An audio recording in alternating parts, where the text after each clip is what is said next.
Howdy guys, Rex here. So what we're looking at right here is actually not a little red dot. This is a prismatic optic. This is called the MicroPrism. This is the newest from Primary Arms. And the form factor is ridiculously small. Very, very small. Very smooth, high speed, low drag type deal. Not snagging up. This is probably my favorite optic I've ran on this little Mark 18 so far.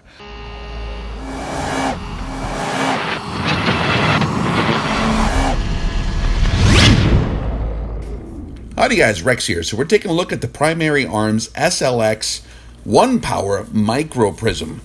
Now this is something that's really, really cool. We're finally plateauing in terms of handiness, usefulness, compact, rugged optics. For a go-to rifle is going to be real hard to pass something like this up. Actually, I've been running TA31 Trijicon scopes for a long time on my go-to rifles. Because they're compact and they're portable, there's not a lot of snag points on them, so they don't get caught up in the sling when you're trying to get out of the vehicle quickly or something like that. They're just handy. And a Prism Scope is different than a traditional rifle scope with a tube. A lot of your lenses are eliminated. A lot of the optical geometry is accomplished through the use of a prism, which by design is a bit more compact and quite a bit more rugged. The Primary Arms MicroPrism is like way smaller than the Trijicon TA31. I know that these things have gone through a lot of field testing, over 7,000 rounds on a SCAR 17, and has performed beautifully. And the testing I've been doing, I've been putting these on my go-to rifles, which get a lot of handling. If there's anything that's going to come loose on an optic, you're going to see it when you're handling it every single day in a variety of different thermal environments. So I took off my old TA31 and put on the MicroPrism. Kind of skeptical at first to see how it would do. And I gotta say, I'm impressed with how rugged they are. First off, they're about half the size of Primary Arms' compact 1-power prism. And I think they're like 20% lighter. Their old Prism Scope is actually very compact. So to be about half that size again is like a big deal. It's the size of a very small aim point scope, but it's an actual traditional prismatic optic with an etched reticle, which is really desirable because you get a lot of the same performance you would in terms of portability, getting your sights on the target that you're going to see in a red dot, but with an etched reticle that's never going to go dark if the batteries run out. You're always going to have that reticle there.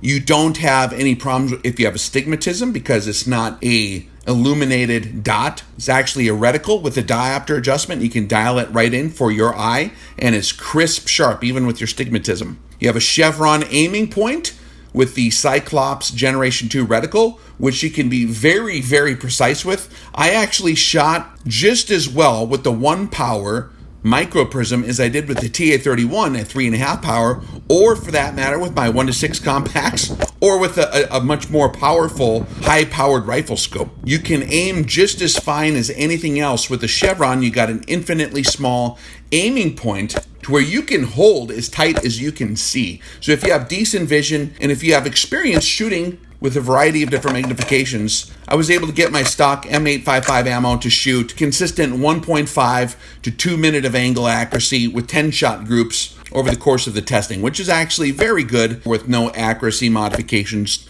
normal trigger in a variety of different positions. This optic does come equipped with 3 night vision settings, low, medium, and flood, which is really handy if you're going to run nods. It does feature AutoLive motion sensing on and off battery saving technology. So if the rifle's sitting totally still and you have the thing turned on, the thing goes to sleep.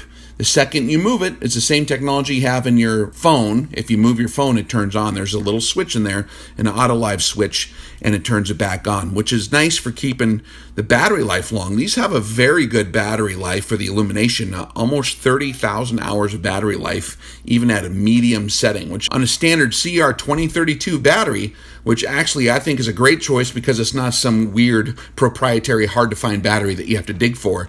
The 2032s are very, very ubiquitous in rifle scope battery selection. But you're getting 30,000 hours of battery life out of that little tiny battery. on medium power, which is very, very, very, very good. When you buy this thing, it comes with 8 different mounting height options, including an absolute co-witness and a lower 1/3 height co-witness mounting height. It's nice to have a variety of different mounts that come with the scope, because these shooters are going to have different anatomy. They're going to handle their weapons a little different. They're going to have them set up a little different. So if you're shooting offhand, you're shooting from a variety of different positions. It's nice to be able to get that thing adjusted for the proper eye relief with your body type and the stock configuration you have, and also whatever kind of backup iron sights you're using. You can actually get the scope to sit above those if you need to. For the testing I've done on the 1 power MicroPrism, I had this mounted on my Daniel Defense Upper Mark 18 SBR, shooting standard M855 ammo. The usable eye relief range is from 2 to 6 inches. Now, optimum field of view is going to be attained at around 3.5, 3.6 inches, but you have usable eye relief out to 6, which is really nice.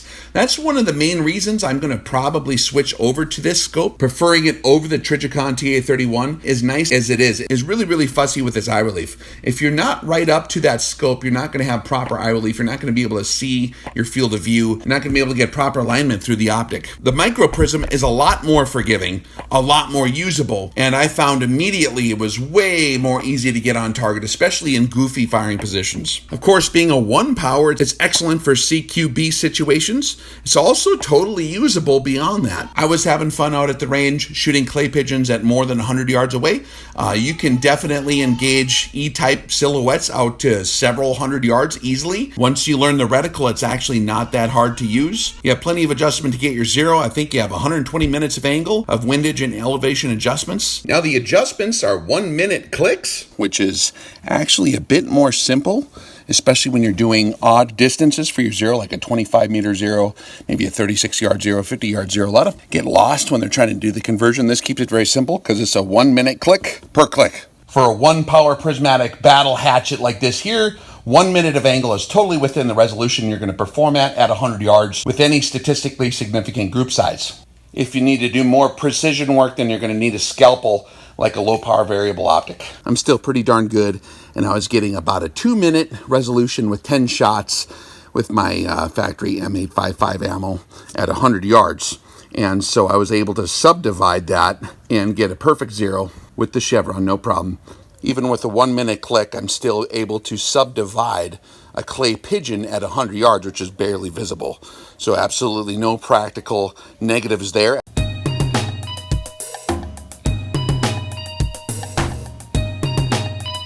One of the cool things about this optic is it's designed to be super, super slick. So it doesn't have any turret cap. Turrets actually sit flush with the top of the body of the scope. Now that's something I'm going to test a little more. I'm curious how it's going to do with water and dirt combinations. However, I know that these have been submerged. Dimitri actually threw his on the bottom of his pool and forgot about it for several weeks. Pulled it out and it operated totally fine, absolutely no problem. So I'm thinking it's going to put up with rain okay. It does come with the rubberized scope bra type deal. I zip tied mine on so that it wouldn't be lost the second you pull it off. It does appear to be threaded in the front. I do believe they are going to offer an ARD option that's going to be sold separately, which is like a big deal. I think that's really, really, really good feature to have, especially on something like this for a go-to rifle, not just for anti-reflection properties, but also for water issues. They are rating it at IP76 waterproof, and it is built to be dustproof as well. A lot of the testing they did was in the deserts. A lot of the testing I'm doing is in a similar environment, but with a lot more cold weather swings and a bit more snow. The technology they have today, especially in the lighting of these little optics, is very impressive.